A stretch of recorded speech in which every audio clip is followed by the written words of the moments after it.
The museum people were as good as their word.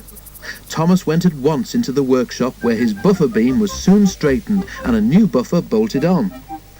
In the workshop was a green engine like Flying Scotsman, but smaller. He was called Green Arrow. "My brothers and I were built to run fast goods trains," he said, "but we did it so well that they let us pull expresses too in the end. Now I'm the only one of my sort left." Green Arrow was so friendly that when Thomas was mended, he was sorry to leave him. But back at the great railway show, he was thrilled to see instead one of Stepney's brothers, Box Hill, an engine he remembered from the old days. Thomas was moved to a special position. "There's no doubt about it," said his driver. "You're a star attraction." "Is that being a credit to the Fat Controller?" asked Thomas. He was anxious to make up for the parking ticket.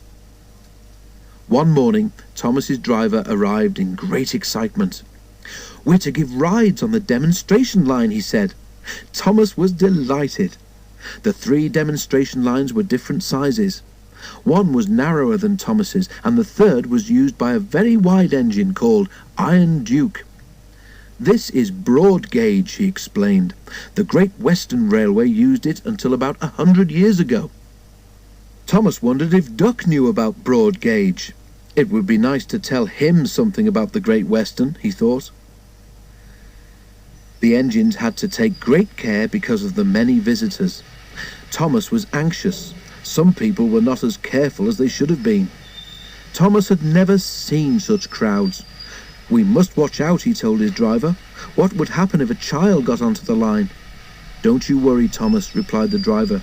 "There are plenty of good, strong barriers, and we'll take care." But Thomas did worry. He was afraid that in an emergency he might not be able to stop soon enough.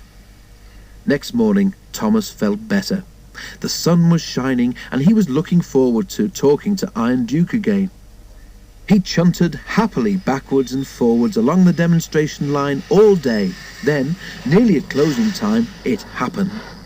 Thomas saw something fly through the air and land on the rails in front of him. His driver saw it too. He put the brakes hard on.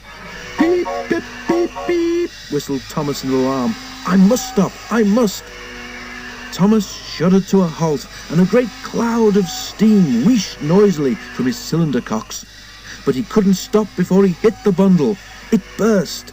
Sandwiches and crisps flew in all directions, while pop from a broken bottle fizzed over Thomas's wheels. In the crowd, a child, frightened by the steam, cried loudly. "I want to go home, Mummy, now!" screamed the child.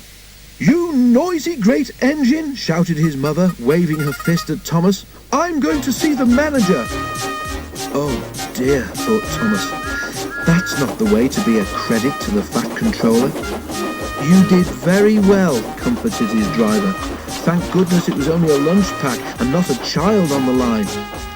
The fireman was inspecting Thomas. "Hey, look at this," he shouted. The driver went to see. "You damaged your brakes when you stopped suddenly," he told Thomas. "No more work until they're fixed, I'm afraid. Never mind, if the people here today have learned that engines can't stop at once, that's a good thing." Thomas hoped they had.